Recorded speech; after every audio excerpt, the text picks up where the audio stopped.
And on Tuesday, Russia's foreign ministry summoned the US, British and Canadian ambassadors. The move comes after the diplomats condemned the conviction of an opposition politician on treason charges. On Monday, a Moscow court jailed Kremlin critic Vladimir Kara-Murza for 25 years after a trial him and the West said was politically motivated. Vladimir Kara-Murza holds Russian and British passports. It was the harshest sentence of its kind since Russia invaded Ukraine in February 2022. The Kremlin critic had lobbied Western governments for sanctions and individual Russians for reported human rights violations. Kara-Murza was also critical of what Moscow calls its special military operations in Ukraine. Moscow hit out at the United States, British and Canadian ambassadors.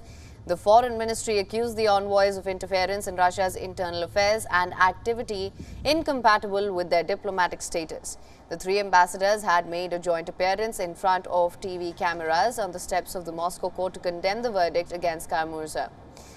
British Ambassador Deborah Brunnett delivered her remarks in Russian so that Russian language TV channels could potentially broadcast them. In a statement issued on Tuesday, the Russian Foreign Ministry called Brunnett's remarks inappropriate and provocative.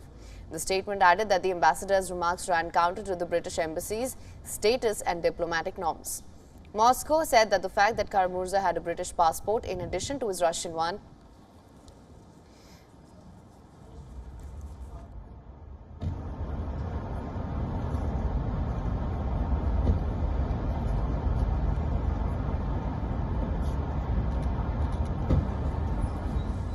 Before the envoys were summoned, Russian Foreign Ministry spokeswoman Maria Zakharova accused them of trying to pressure the judiciary. Britain summoned the Russian ambassador to protest against the verdict.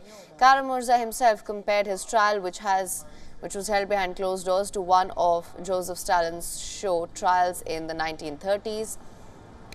Pro-Kremlin politicians said that Kara-Murza deserved to be jailed for helping the West craft sanctions against Russia. Meanwhile, the US government charged the founder and three members of a half-century-old black nationalist group with working for Russian intelligence to influence polls.